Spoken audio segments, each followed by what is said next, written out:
The first thing you learn out here is that time isn't measured in hours, but in meals. The clock on the wall of the bunker might as well be painted there for all the good it does. It's the hollow feeling in your gut that tells you where you are in the long, grey stretch of a day on this godforsaken stretch of the Atlantic wall.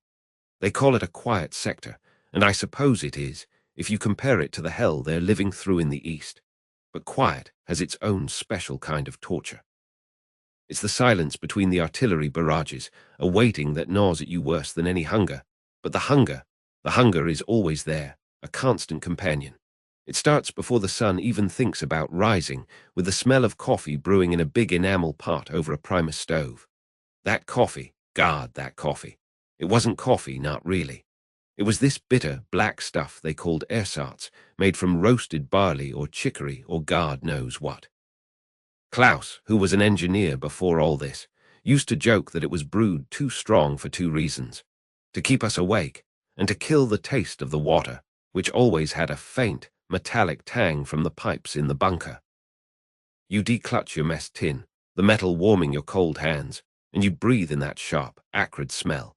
And for a moment, just a moment, it was almost like being back in a cafe before the steam would clear and you'd see the concrete walls, the dripping condensation, the tired faces of the men you shared this hole with. We were 6 men in my little corner of this concrete labyrinth, 6 men who became a family, not by choice, but by the sheer necessity of survival. And every morning came the same ritual, a sacrament of sorts, the dividing of the bread. It was a single loaf of Kommissbrot, this dark, dense brick of a thing that could probably stop a bullet if you held it right. But it was our lifeblood. Hans, who had the steadiest hands, was always the one to cut it. He'd lay it out on a piece of wax paper, and with his belt knife he'd measure it with his eyes, his tongue pressed against his teeth in concentration. It had to be perfect. Not a crumb's difference between each slice. Because out here, a millimeter of bread isn't just food, it's fairness. It's the one piece of order we could impose on the chaos. If a man felt cheated, even by a little, it could fester, and in a place like this, where we lived on top of each other, festering feelings were more dangerous than any Tommy sniper. So Hans would slice, and we'd watch, no one saying a word, until 6 equal portions lay there. Then, and only then, would we take our share. That was when the letters came out. We'd eat our bread, which was always a little stale, always needing to be washed down with that terrible coffee, and we'd read the letters from home. You tried to make it last, to stretch that moment for as long as you could. My letter was from my mother, the paper thin and soft from being folded and unfolded. She wrote about trivial things, the kind of things that seem so small when you're in the world, but out here they were everything. She wrote about the apple tree in the garden and how the blossoms were especially white this spring. She wrote that my little sister, Lot, had gotten a new ribbon for her hair. She never wrote about the bombings, or the shortages, or the fear. She sent me a world that was still intact, a world where the biggest worry was a late frost on the roses. I could taste that world on my tongue as I chewed the black bread. I could smell the apple blossoms. For those few minutes, I wasn't a soldier in a bunker. I was her son, sitting at a kitchen table, the morning sun coming through the window. Then the letter would end, and you'd fold it carefully, tuck it back into your tunic pocket, right over your heart, and the taste of home would fade, replaced once more by the bitterness of the coffee and the damp concrete.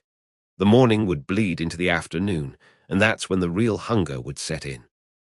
The breakfast was just a tease, a flicker of warmth in your belly that was quickly extinguished by the cold, damp air and the sheer monotony of the watch. You'd stand there, looking out through the slit of the bunker, over the barbed wire and the anti-tank obstacles towards the grey, churning sea, and your stomach would start talking to you. It wasn't a loud rumble, just a dull, persistent ache, a hollow feeling that became the background noise to everything else: the fear, the boredom, the constant, low-grade anxiety that something might happen today. That's when the trading would start. The economy of a quiet sector wasn't based on Reichsmarks. It was based on cigarettes, on bits of sausage, on a spoonful of marmalade salvaged from a tin. "I'll give you 2 cigarettes for that piece of liverwurst," you'd whisper to the man next to you, your buddy Erich, who had a sweet tooth and would usually cave for a promise of jam. It was a serious business, these negotiations. A man's wealth wasn't measured in his paybook, but in what he had tucked away in his pack. A single cigarette could be worth more than a day's wages back home. It was a piece of comfort, a few minutes of forgetfulness. But the best currency, the thing that had the most value, was a story. When the hunger got really bad, when the damp chill seeped into your bones, we'd play this game. We'd close our eyes right there at our posts and we'd describe a meal. Not just any meal, but a meal from home in perfect, agonizing detail. France, who was from Bavaria, would start. "All right," he'd say, his voice taking on a dreamy quality. "My mother's Schweinschacks. First, you smell the crackling skin from the courtyard. It's crispy, see, golden brown, and when you crack it with your knife, the sound echoes in the dining room. The meat underneath is so tender it falls off the bone. And the gravy, thick, brown, with little bits of onion in it, and you pour it over a mountain of nurdle, those soft, pillowy dumplings that soak up all the juice." He'd go on like that, and we'd all listen, our mouths watering, our empty stomachs clenching. Then it would be my turn. Describe my omas at Fellkuchen, the way the kitchen would smell of cinnamon and baked apples, the way the crust was flaky and buttery, and how she'd always serve it warm with a huge dollop of fresh whipped cream. We describe every smell, every texture, every taste, until the fantasy felt more real than the cold metal of the rifle in our hands. It was a cruel kind of torture, but it was also a lifeline. It reminded us of what we were fighting for, or rather, what we were waiting to go back to.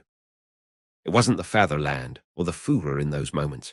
It was a warm kitchen and the face of your mother. The smell would hit you first, long before the food ever arrived. It was the smell of the field kitchen, a grim, utilitarian odor that carried for miles across the sector Asagi, depressing mixture of boiled potatoes and turnips. It was the smell of an army that was running on fumes, a smell that had no joy in it, just the bare necessity of fuel. But with that smell came a flicker of anticipation, because it meant the day was almost over, and it meant dinner. The highlight, the one thing that broke the monotony of the boiled vegetables, was the canned meat. Skinkenwurst, they called it. It was a pale, pinkish mystery meat, packed in gelatin, and to us it was a feast. We didn't get plates. We'd use our own pocket knives, the ones we used to clean our rifles or open tins, and we'd eat it straight from the can. There was something primal about it, something honest. You'd spear a piece of that meat, the cold gelatin jiggling, and you'd put it in your mouth. It was salty, fatty, and in that moment it was the most delicious thing in the world. That was our dinner. A hunk of bread, some boiled potatoes that tasted of nothing, and that precious can of meat, passed from man to man, each of us taking a piece with our knives. We ate in silence, too tired for much talk, just the sound of chewing and the occasional clink of a knife against a tin. But even then, you were thinking ahead. You'd always save something. A hard biscuit, a small square of the bitter chocolate from your emergency ration, maybe a single sugar cube if you were lucky. You'd wrap it carefully in a scrap of paper and put it in your pocket. That was for later. That was for the middle of the night watch, when the darkness was absolute and the cold crept into your very soul. When you were standing there alone, your eyes straining to see anything in the blackness, your ears playing tricks on you, hearing enemy movements in every rustle of the grass, that's when you'd reach into your pocket. You'd unwrap that little treasure, and you'd let it dissolve on your tongue. It wasn't about the taste, not really. It was a reward, a private little ceremony you performed for yourself. A confirmation that you had survived another day, that you had made it from one meal to the next.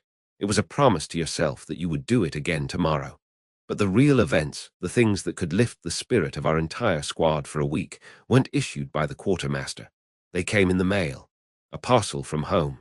When a man got a parcel, it was like a holiday. The rules were unspoken, but they were ironclad. You shared. Maybe not everything, but you shared. Because a soldier with a full stomach was a soldier who could watch your back, and a soldier who tasted a little piece of home was a soldier who remembered what he was fighting for. I remember when I got a parcel from my mother. It was small, wrapped in brown paper, but when I opened it, the smell nearly brought me to my knees. It was real coffee. Not the ersatz swill, but real, fragrant coffee beans. And there was a small jar of cherry jam, homemade, with the pits still in the fruit. And a piece of Pfefferkuchen, the spicy gingerbread my Oma always made at Christmas. It was a little stale from the journey, but that didn't matter. That night, we brewed real coffee. The smell filled the bunker, driving out the stink of damp wool and sweat. We passed the jar of jam around, each of us taking a small spoonful, letting the sweet, tart fruit explode on our tongues. We broke the Pfefferkuchen into 6 equal pieces, just like the bread. For that one evening, we were kings. We weren't scared, we weren't hungry, we weren't cold. We were just 6 men sharing a taste of a world that still made sense. That's what it was all about in the end. It wasn't about the food itself. The black bread was just bread. The canned meat was just meat. But the rituals we built around them, the sharing, the trading, the stories, that was what kept us human. In a place designed for killing, where everything was cold and hard and efficient, these small acts of eating were acts of defiance. They were messy, they were personal, they were about comfort and connection. When you divided a loaf with painstaking care, you were saying, "Your life is as valuable as mine." When you traded a cigarette for a bit of sausage, you were building a bond stronger than any military oath. When you described your mother's cooking to a buddy, you were sharing your soul. They told us we were building a fortress, that we were the wall against the enemy. But I'll tell you the truth. The real fortress wasn't made of concrete and steel. It was made of black bread and bitter coffee and a shared piece of chocolate in the dead of night. It was a fragile thing, held together by the small, stubborn will of young men who just wanted to go home. And every time we raised a mess tin to our lips, we were adding another brick to that wall, the only one that really mattered, the one we built around our own hearts to keep the darkness out. You learn to appreciate the smallest things, the textures, the smells. The way the condensation would drip from the ceiling of the bunker and land with a soft plink in a puddle on the floor, a sound that became the metronome of our lives. The feel of the rough, woolen blanket against your cheek when you tried to snatch a few hours of sleep, a sleep that was never deep, always haunted by the fear of a sudden alert. The sound of the wind whistling through the gun emplacement, a lonely, mournful sound that seemed to echo the homesickness in your own chest. And the silence. God, the silence was the worst. It was heavier than any bombardment. In the silence, you had nothing to distract you from your own thoughts. You'd think about your family, your girl, the life you left behind. You'd wonder if you'd ever see them again. And you'd feel the fear, a cold, sharp knot in your stomach that had nothing to do with hunger.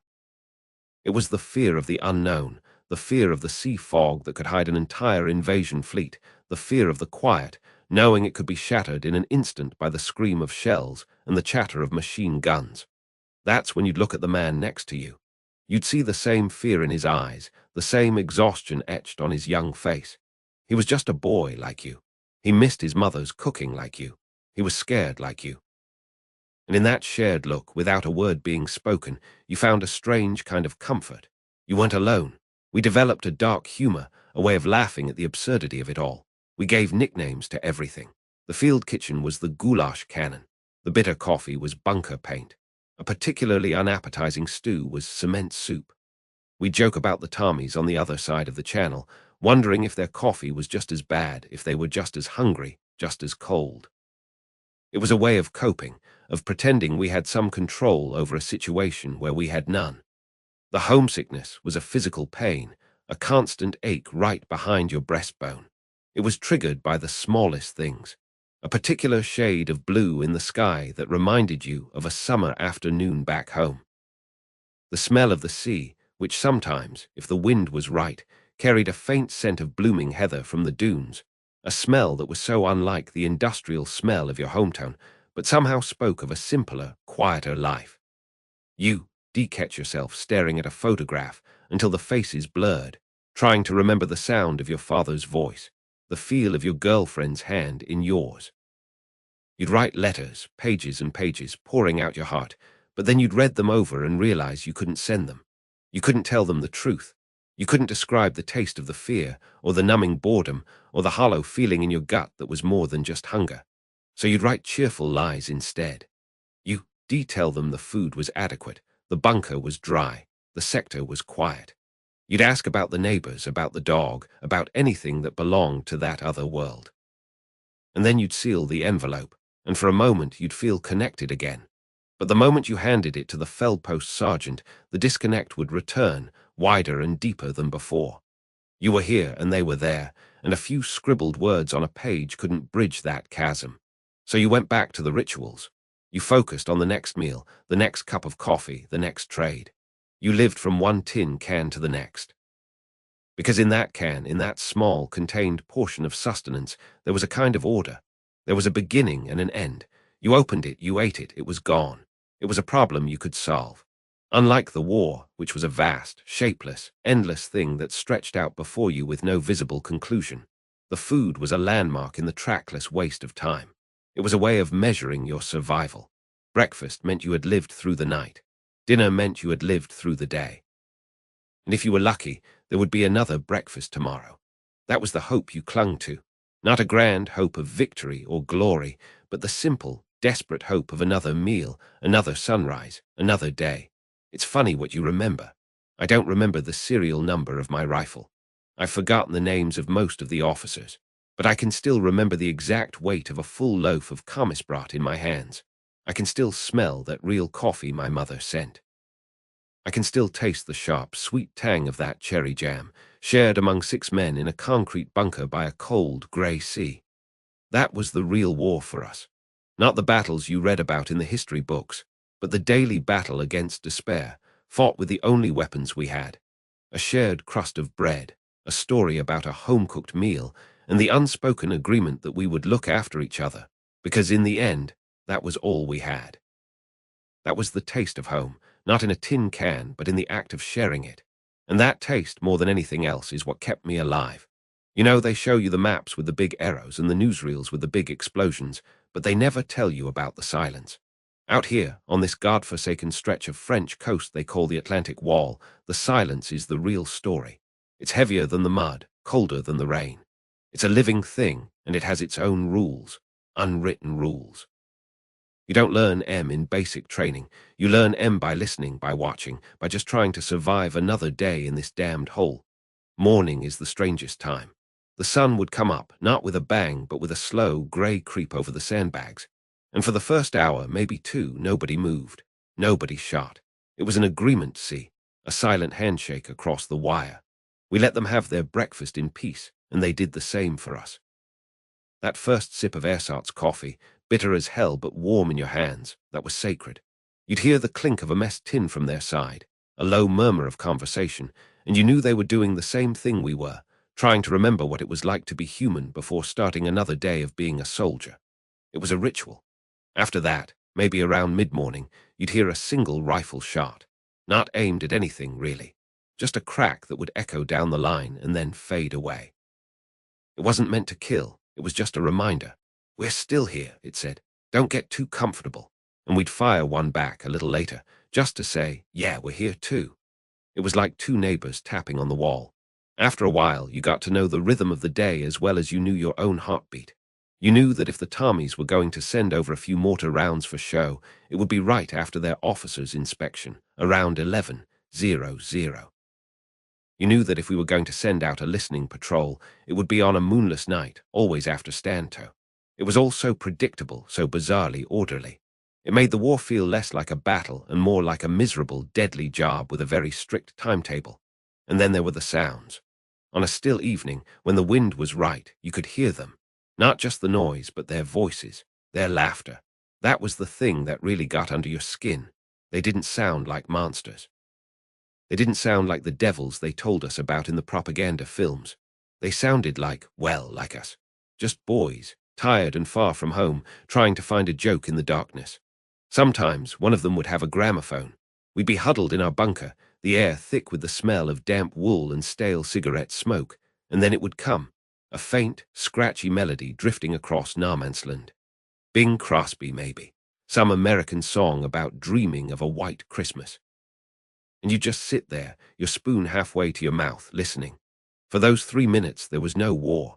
There was just that song, and the thousands of men on both sides of the wire, all thinking the same thing, all missing the same things. We were sharing that moment, enemies or not. It was a piece we carved out for ourselves, a tiny island of sanity in all this madness. You even got to know the men opposite you by sound. There was one Tommy, we called him Charlie Cough, because you could set your watch by his hacking cough every night around 2 in the morning. You'd hear him shuffle along his trench, cough, spit, and then the scrape of his boot as he settled in. He was a fixture, a part of the landscape. Then one night the cough was different, younger, sharper, a nervous cough, and you knew. Charlie was gone, wounded, rotated out, maybe dead. And a new kid was in his place, scared and probably pissing his pants just like I was my first night. You felt a strange pang of loss for the old cough and a little pity for the new one. You knew exactly what he was feeling. That's how these silent agreements started. Nobody ever sat down and talked about it. They just happened. You learned what you didn't shoot at. If a man climbed out of his trench to take a piss, you let him be. There was a dignity to it, I guess. A man deserves a moment to himself. And the stretcher bearers with their big red cross flags, they were off limits, always. You'd see them go out to get a wounded man and we'd stop. They'd do the same for us. It was the one piece of the Geneva Convention that everyone on both sides seemed to honor without question. We were still trying to kill each other, but we weren't barbarians. At least, not all the time. The funniest thing in a dark sort of way was when an officer from Battalion HQ would come up for an inspection. You could feel the tension shift on their side first. The chatter would stop. Then, a few minutes later, there'd be a sudden, frantic burst of machine gun fire, spraying harmlessly high over our heads. It was a signal. Look alive, the brass is here. We'd duck, of course, but we knew what it was. It was them saying, don't worry, we're just putting on a show. Our officer is here, so we have to look busy. We do the same thing when our lieutenants came around. It was a courtesy, one soldier to another, a way of saying, we both have to answer to idiots who sleep in warm beds miles from here. And the rain. God, the rain. When a real storm would blow in from the Atlantic, soaking everything, turning the trenches into cold, soupy rivers, the war just stopped. You'd be huddled under your ground sheet, shivering, trying to light a damp cigarette, and you knew that every man in the opposite trench was doing the exact same thing. There was no fighting in a downpour like that. It was a shared misery. We were all just miserable, wet animals waiting for the sky to stop crying on us. In those moments, the enemy wasn't the man across the way. The enemy was the mud, the cold, the relentless damp that chilled you to the bone. But this whole fragile piece, this delicate balance, it was built on a knife's edge. And the thing we feared most wasn't an attack. It was the new guys, the replacements. Kids fresh from the training depots in Germany, their uniforms still clean, their eyes full of fire and nonsense about glory. They hadn't learned the rules. They hadn't been broken in by the silence. They were eager, and eagerness was dangerous. I remember one kid, couldn't have been more than 18, named Klaus. He arrived with a sniper's rifle and a head full of heroics. He'd spent his first hour trying to spot a target, any target. I see movement, he'd whisper, all excited. Relax, son. Old man Bauer would growl from the corner of the bunker, his voice like grinding stones. That's just their cook dumping the potato peels. You'll know the difference. But Klaus didn't listen. The next morning, during the quiet time, he took a shot. The crack of his rifle was like a slap in the face. It shattered the morning peace. The silence that followed was louder and more terrifying than any shelling. It was a waiting silence. And sure enough, 10 minutes later, a British Bren gun opened up, not a warning burst, but a sustained, angry fire that forced us all to keep our heads down for a full hour. Bauer just looked at Klaus with pure contempt. You happy now, you little fool? You've woken the baby. Klaus looked confused, then ashamed. He'd broken the spell, and he'd made life more dangerous for all of us. It took days for the rhythm to return, days of tense, unpredictable firing, until things settled back into the grim normalcy we all depended on. The worst, though the absolute worst feeling, was when the orders came down from on high, when we were told we were going to launch a raid, a nighttime raid to grab a prisoner for interrogation. It felt like a betrayal, a personal betrayal. For weeks, UD shared this unspoken understanding with the men in the opposite trench. UD listened to their music. You'd let them take a piss in peace. And now you were being ordered to crawl through the wire in the middle of the night to try and kill or capture them. The guilt was a physical weight in your gut. You'd be checking your gear, stuffing grenades into your pockets, and you'd think about the sentry you were going to have to silence. Was it the one who always whistled that tune? The one with the deep laugh? You were about to murder the neighbor you'd lived beside for months, and they knew it too. The night of a raid, you could feel the tension on their side. The silence was different. It was a watching silence, a suspicious silence. They knew something was up. The routine had been broken. It was in those moments that the war became real again. The abstract idea of the enemy solidified into a specific man, a man you were going to have to look in the eye and kill. I remember one night, just before we went over the top on a raid, we could hear one of them singing. It was a soft, sad song, something about a girl back home. His voice was clear and young in the cold air. We were lined up waiting for the whistle, and we all just listened. No one said a word. We were all thinking the same sobering thought. The man singing that song, the man thinking of his girl, might be the very same man I have to bayonet in 5 minutes. And he was just like me. Just a kid who wanted to go home. That's the truth they never tell you. Out here, on a quiet front, you fight the war for an hour a day, maybe less. The rest of the time, you're just fighting the boredom, the cold, the hunger, and the terrible, crushing homesickness. You fight to hold on to your humanity. And the strangest thing of all is that the people who helped you do that, who reminded you that you were still a man and not just a weapon, were the very same people you were supposed to kill. It makes no sense. It's a contradiction that's lived in my head for 50 years. We had an agreement, us and them. An agreement written in silence, understood in a glance, honored in the simple act of letting a man have his breakfast in peace. It was the only thing that made that hell bearable. And to this day, I wonder about those men, the ones whose coughs I knew, whose music I listened to. I wonder if they made it home. I wonder if they sit in their own homes now, telling their own grandchildren about the strange, quiet war on the Atlantic Wall and the German soldier who once listened to him sing. You want to know what war is really like? It's not the big things, the maps and the generals and the newsreels. It's the small things. It's the weight in your pockets. Every man in this bunker, in this whole damn Atlantic Wall, carries his own private arsenal. Not for fighting the enemy, but for fighting the silence, the cold, the forgetting of who you used to be. For me, it started with the things from home, the things that were supposed to keep me sane. There was this photograph of my parents, standing in front of our farmhouse in Bavaria. The edges of that little rectangle of paper were soft as cloth from me taking it out, staring at it until my eyes blurred. I could almost smell the hay in the barn and feel the sun on my neck, a world away from this salt stink of the ocean and the constant damp chill that gets right into your bones. Then there was the fountain pen. My Elsa gave it to me the day I got my orders, a beautiful thing of dark, polished wood. I never once used it. The idea of filling it with the cheap, gritty ink we had here felt like a sin. More than that, I was terrified of losing it. So it just stayed in my tunic pocket, a solid, smooth weight right over my heart, a little piece of her I could tap my fingers against when the fear started to claw its way up from my gut. And the little prayer book.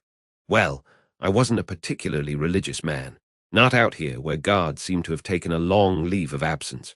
But my sister, little Liesel, she pressed a cornflower between the pages of the Psalms. It was a tiny, brittle splash of blue, a piece of a summer afternoon she'd saved for me. I never read the words. I just opened the book and looked at that flower, and for a second I wasn't a soldier, I was just her big brother again. But you learn fast that sentimentality won't fill your belly or keep your feet from rotting off. That's where the real tools come in, the things you need just to get through the next hour. The most important piece of kit I owned wasn't my rifle, it was my spoon. Just a simple, cheap metal spoon, but I'd polished the bowl of it smooth as glass from scraping it against the bottom of 1,000 mess tins.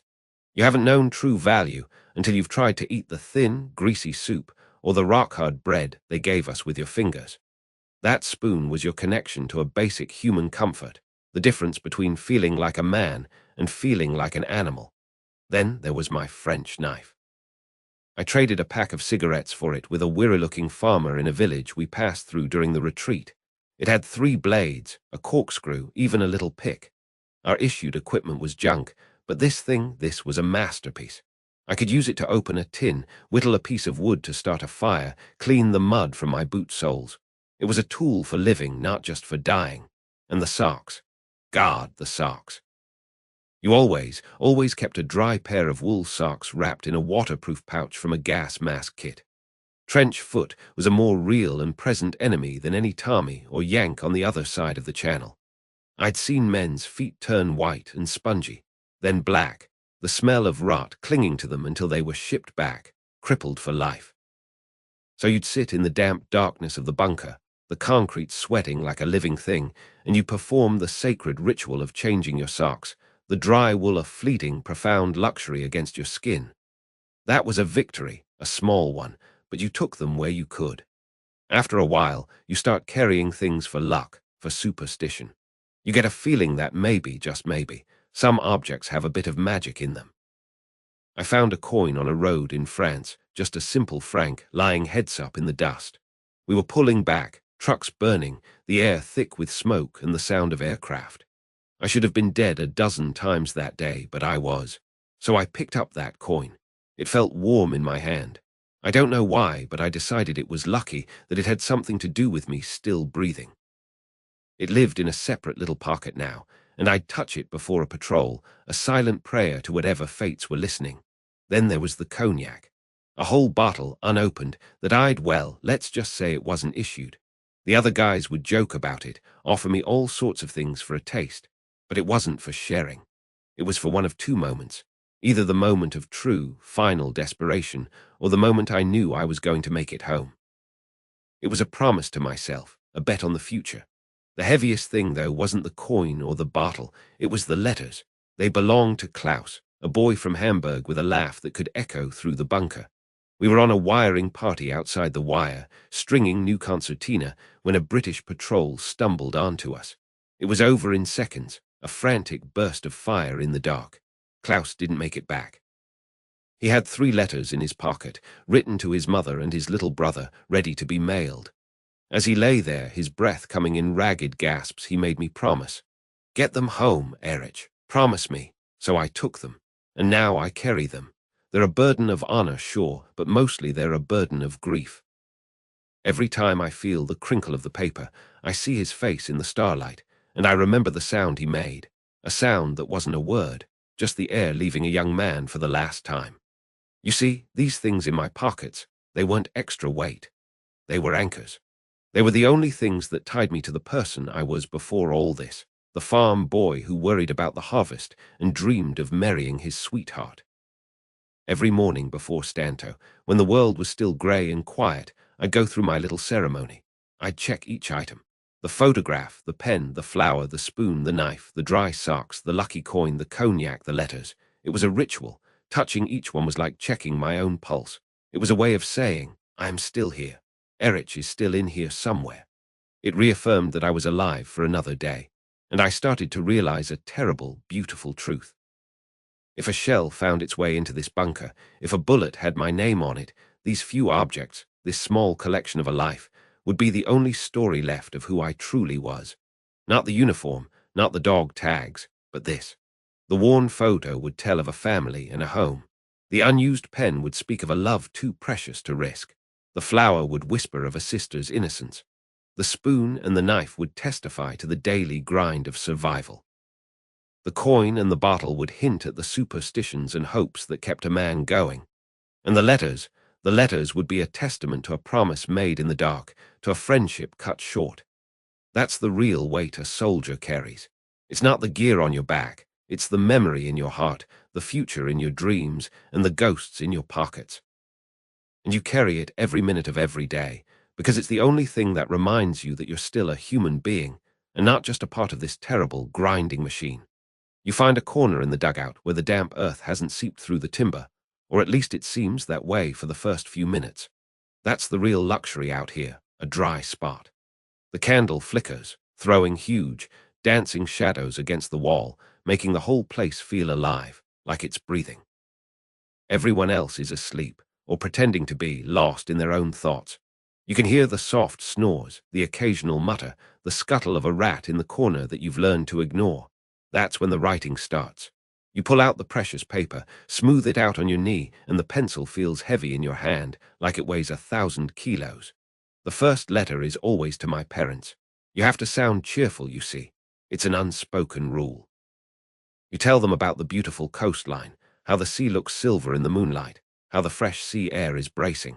You mention the good food, the hearty stews, knowing full well that the slop they serve us is mostly turnips and mystery meat, and the only thing bracing is the cold that gets right into your bones. You create a character for them, this brave, optimistic son who is doing his duty without complaint. It's a shield, that character. It protects them from the truth, and maybe, just maybe, it protects me from having to say the words out loud, from admitting how bad it really is. You write a different version of yourself to your brother, a little more honest, but still holding back. For your girlfriend, you become the hopeful romantic, talking about the future, about coming home, painting a picture of a life so distant it feels like a fairy tale. You become an actor, playing all these parts, and after a while you start to wonder which one is the real you, or if the real you is even left out here. Then there are the other letters, the ones that never see the light of day, the ones that never get folded into an envelope. Those are the ones I write for me alone. I remember one night, after a patrol that went wrong, I started a letter to my brother, Franz. He's back in Hamburg, working in a factory, thinking he has it rough. I began writing, and the words just poured out, angry, frightened words scratched onto the page with a shaking hand. I told him how terrified I am, not of the Tommies across the wire, but of the silence, the waiting. Everyone knows it's coming, the invasion, the big one. You can feel it in the air, a tension so thick you could cut it with a knife. The officers give these grand speeches about fortresses and final victory, but they've never spent a night in a flooded foxhole, listening for the sound of a cork popping from a bottle, the sign of a commando raid. I wrote to Franz that I'm more scared of the coming storm than I've ever been of anything in my life, that my hands shake so bad sometimes I can barely light a cigarette.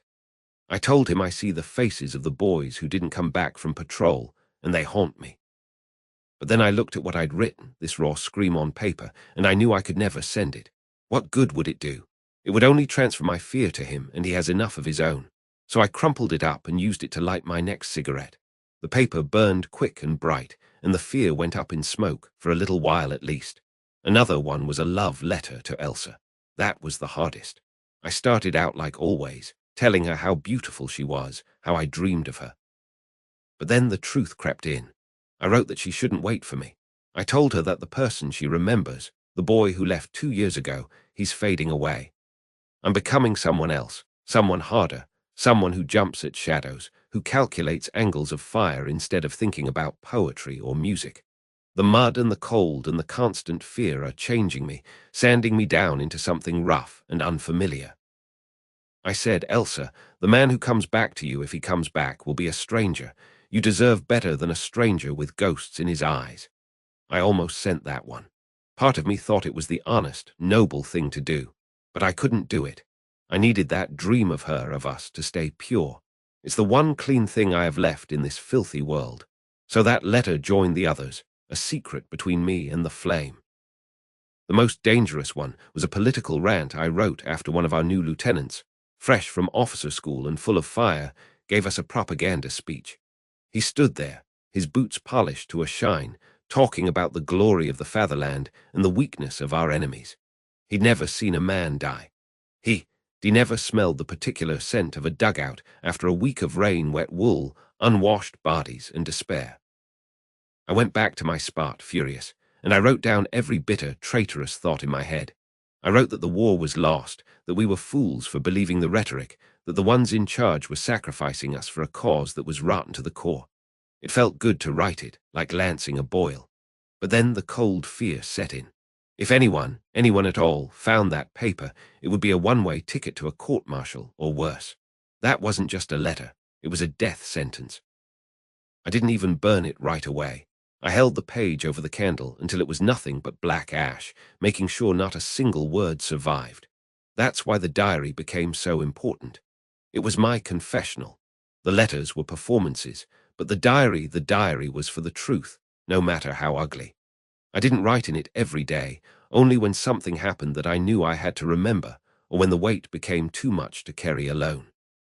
I recorded the name of a boy, just a kid really, a replacement they sent us named Klaus.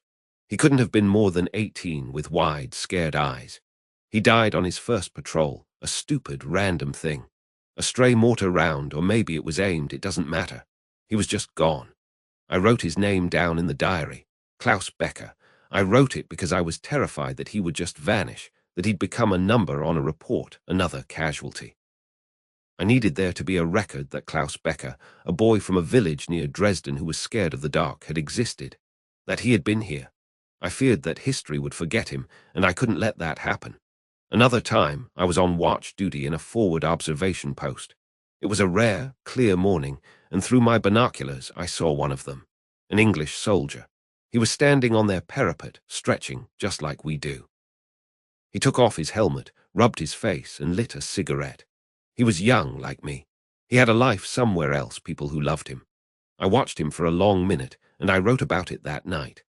I described his face, or what I could see of it, and I wondered if he, too, was writing a letter home at that very moment, telling his own lies to his own family, trying to sound brave. It's a strange thing to stare at the man who is supposed to be your enemy and see just a man, tired and far from home. It makes the whole thing feel like a terrible, pointless mistake. The diary was the only place I could admit that. Some entries weren't long or poetic. Some were just a few words.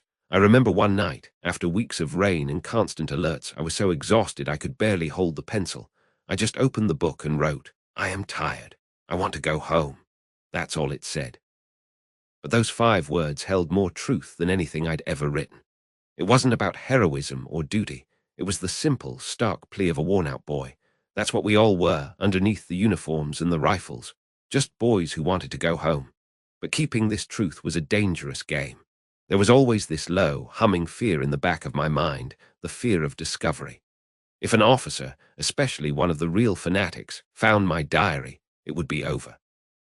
They'd call it defeatist talk, cowardice, undermining morale. They could ship me off to a punishment battalion, or worse. You learn to be careful. You develop a system. I always wrote when no one was looking, and I kept the little book hidden in a hollow out space behind a loose timber in the dugout. It was my secret, my burden. But as the pressure built, as the rumors of the invasion grew louder and more frequent, the fear grew too. The diary felt less like a refuge and more like a liability, a bomb waiting to go off. The decision came after a particularly close call. We had a surprise inspection from a major, a real strutting peacock from division headquarters. He was poking around everywhere, looking for dirt, for anything he could use to show his authority. He came damn near my hiding spot, and my heart was pounding so hard I thought it would jump out of my chest. He moved on, but the message was clear. It was only a matter of time, so I made a choice. I found an old tin box that had once held machine gun ammunition. I cleaned it out, wrapped the diary in a piece of oilcloth to keep the damp out, and placed it inside. One night, on a work detail to strengthen the wire, I slipped away for a moment. The moon was behind the clouds, and it was pitch black.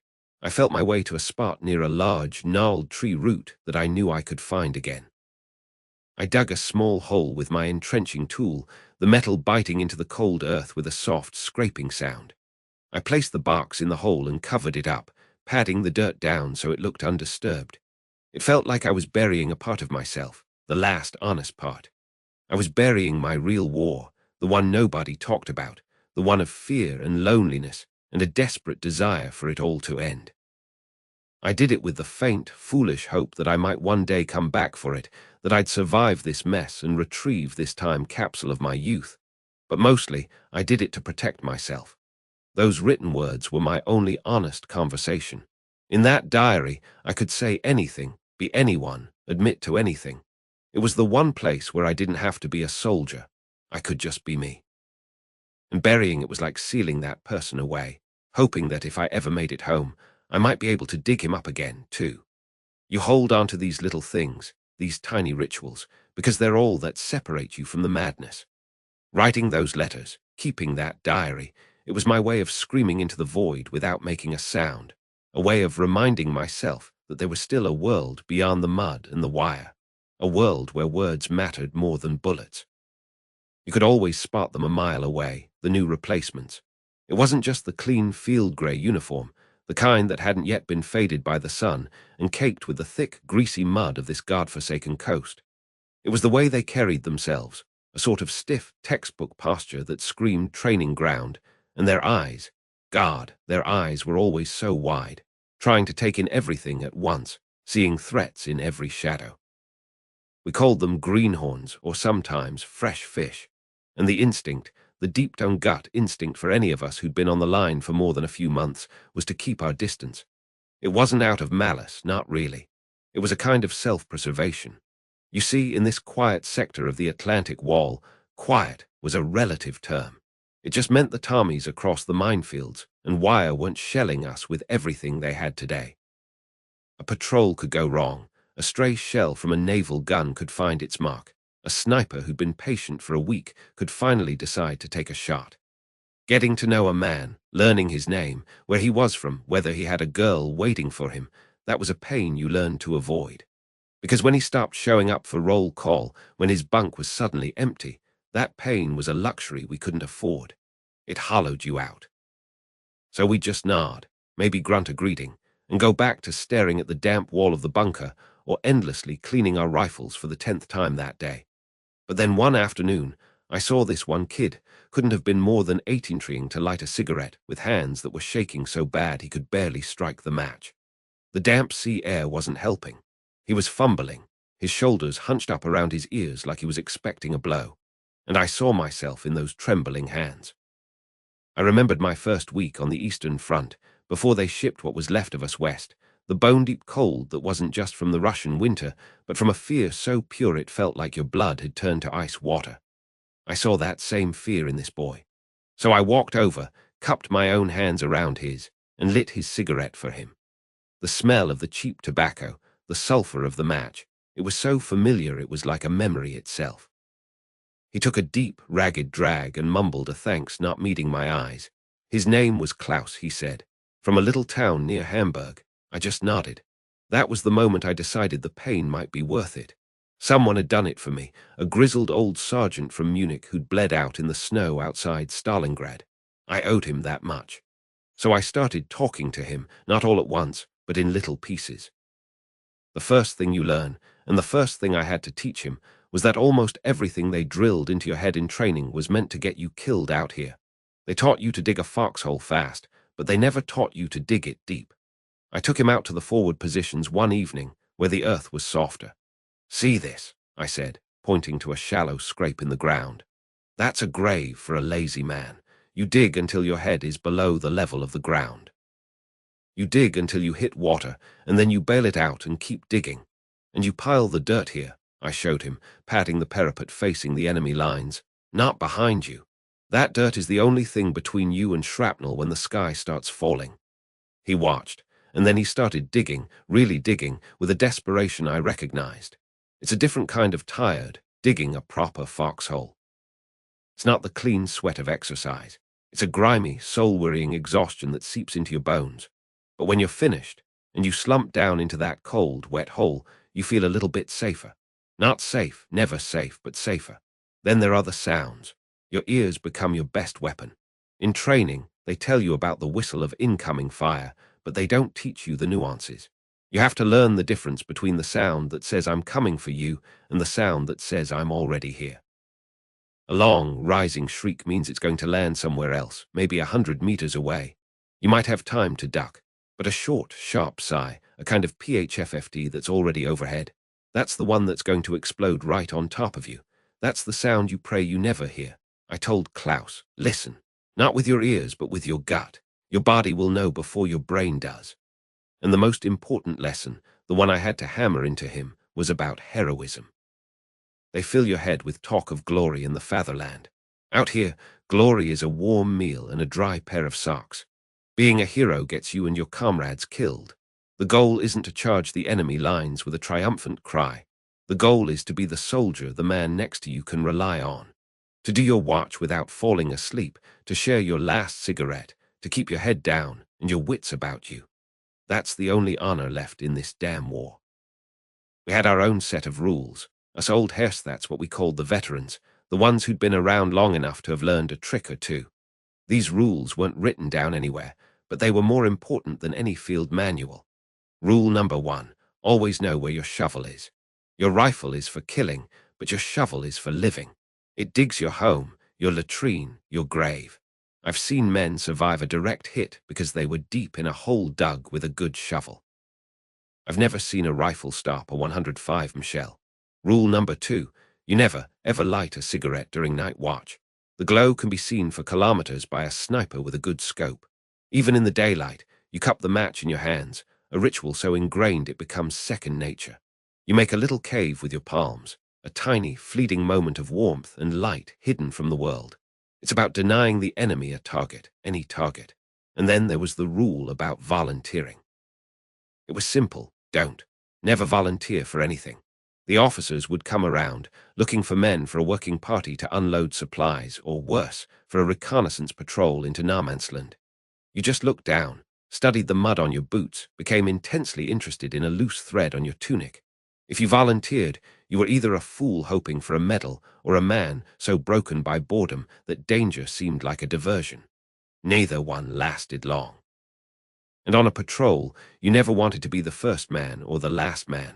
The first man trips the wire, catches the bullet, steps on the mine. The last man is the easiest to pick off as the patrol pulls back. You wanted to be somewhere in the middle, lost in the shuffling, nervous crowd of men.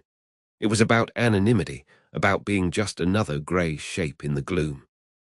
Survival was a game of percentages, and you stacked the odds in your favor any way you could, even if it meant letting someone else walk point. I tried to explain to Klaus that fear wasn't the enemy.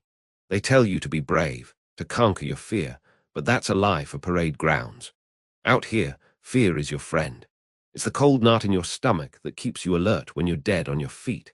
It's the prickle on the back of your neck that makes you duck a second before you hear the sniper's shot. The trick isn't to not be afraid. The trick is to make fear work for you. You let it sharpen your senses, but you don't let it freeze you. You learn to function with it, to carry it with you like another piece of gear. I told him, the day you stop being scared, Klaus, is the day you start making mistakes. And mistakes out here are permanent. And I had to tell him the saddest truth of all, the one that settles on you after you've seen too much. We weren't fighting for Germany anymore. Not really. The grand speeches, the maps with big arrows on them back at headquarters, all that nonsense felt a million miles away. What were we fighting for? For the strip of mud and sand we called our position. For the man in the foxhole to your left and the one to your right. For the simple, desperate hope that you could all make it through one more day, one more night. Your world shrinks down to the few meters around you. Your fatherland becomes the face of your squad mate, sharing a can of cold stew. Your flag is the shared understanding in each other's eyes that says, I've got your back and you've got mine. That was the only thing that made any sense. Then came the heaviest lesson, the one I hesitated to share but knew I had to. It was about remembrance. I told him, if when one of us doesn't make it, if you're close enough and it's safe enough, you take something from him, a letter from his pocket, a photograph, his paybook, a ring, something personal. Klaus looked at me, horrified.